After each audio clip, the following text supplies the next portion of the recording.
Pasko ng Pagkabuhay. Happy Resurrection Sunday. Para sa akin po, ang pinaka-meaningful na mga holiday po ay ang Christmas or Pasko at yung Resurrection Sunday or Pasko ng Pagkabuhay. Hindi ba ho, during this time of Lent and then from Holy Monday, papunta po sa Holy Thursday, sa Good Friday, nagsisimula po tayo sa reflection. Nagre-reflect tayo. Ano ang buhay natin? Kamusta ba? Anong relasyon natin sa Panginoon? Ano relasyon natin sa ating mga mahal sa buhay? Ano relasyon natin sa mga kagalit natin?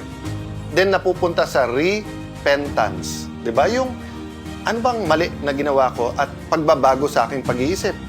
Napupunta din po sa reconciliation. Panginoon, patawarin mo ako. Mga nasaktan ko, patawarin niyo ako. At alam niyo po, pagka nagawa natin yan, meron pong renewal. We feel that there's something new. Kaya join us today sa Resurrection Sunday, sa ating Holy Week, sa ating pong Pasko ng Pagkabuhay na episode ng Cayetano in Action with Boy Abunda dahil iba yung action ngayon. It's about renewal. Maraming salamat, Kuya Alan. Magandang gabi, Luzon, Visayas at Mindanao. Narito po ang tanong ng Pilipino. Ang ating unang katanungan ay tanong ng Pilipino mula sa Bagak, Bataan. Sabi niya, nakulong po ako dati, pero gusto ko nang magbagong buhay. Pwede po ba akong makahanap ng trabaho? Kasama ho natin si Attorney Matt, Attorney Raffy. Ano po ang kasagutan dito?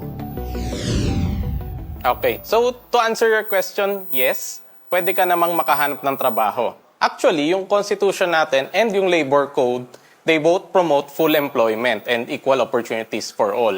So meaning as long as qualified ka sa trabaho na ina-applyan mo, pwede ka namang makapasok dito. At tandaan rin ho natin, ang punishment naman sa pagkakakulong, dalawa yan eh. Una, you repay your debt to society, kaya ka nilalayo. And then second, yung reformation. So ibig sabihin, para maging ready ka na for your reintegration to society. As long as na-serve mo na yung sentence mo, ibig sabihin, ready ka nang bumalik. Maraming salamat. Samantala, narito po ang tanong ng Pilipinong mula sa Karkar, Cebu. May record po ako ng pagnanakaw noong menor de edad ako. Pero na-acquit naman, lalabas pa po ba ito sa NBI clearance? Attorney Matt. Okay. Considering na acquitted ka, ibig sabihin kasi nun, wala kang sala. So kung ano man yung nakaso sa'yo, napatunayan na hindi ikaw yung gumawa, na it's as if wala ka talagang kaso o hindi ka dapat kinasuhan. So logically, hindi na yun lalabas sa NBI clearance mo. Pero kung sakaling lumabas pa ito, minsan kasi late rin na-update ng NBI yung database nila, so pwede mong dalhin siguro sa NBI yung Certificate of Finality, galing rin sa korte kung nasaan natapos yung kaso mo, tsaka yung copy ng decision na ina-acquit ka na. Narito naman po ang pangatlong tanong ng Pilipino.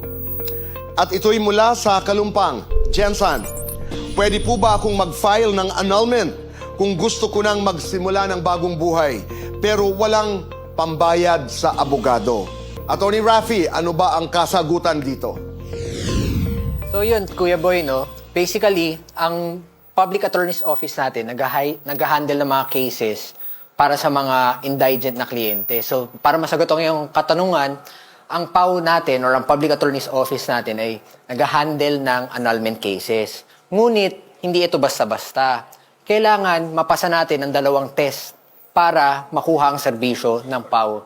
So basically, meron tayong tinatawag na indigency test kung saan tinitignan ang net income ng isang tao. Yung pangalawang test po ay tinatawag na merit test. Kumbaga, titimbangin nila kung yung kaso mo ay malakas o hindi. Pag napasa mo ang indigency test, ang kita, at ang merit test, kung saan tinitignan yung timbang ng kaso mo, pwede mo po kunin yung serbisyo ng PAO.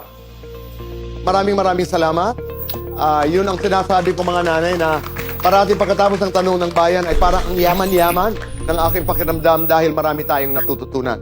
Kayo po na nasa inyong mga bahay, kung kayo po ay may mga legal na katanungan, mag-post lamang po kayo sa ating comment section o di kaya i-video nyo ang inyong mga sarili na nagtatanong. Dahil ang tanong ng Pilipino, sagot ng Cayetano in Action with Boy Abunda. Gusto mo bang magbago ang buhay mo ngayon? Narito ang mga kwento para maging iyong inspirasyon. Mga magulang na hindi bumibitaw sa laban ng kanilang mga anak na may karamdaman, nakahanap ng pag-asa sa Hands of God Charity Works, ang bagong buhay na kanilang hatid. Kilalanin sa salamat. Isang tatay na humarap sa iba't ibang pagsubok, nagnakaw, nalulong sa droga, ngunit dahil sa takot sa batas, binago ang tinatahak na landas. Si Kuya Edwin, kilalanin. At si Gina, isang ina, napilitang ipaalaga sa mga magulang sa Zamboanga, Sibugay, ang kanyang kambal na anak dahil sa kahirapan dito sa Maynila. Ang pangako niyang muling pagsasama-sama, ihiningi niya ng tulong sa Alan Aksyon Agad. Muli na kayang magkakayakap-yakap ang mag-iina. Abangan yan dito sa Cayetano in Action with Boy Abunda.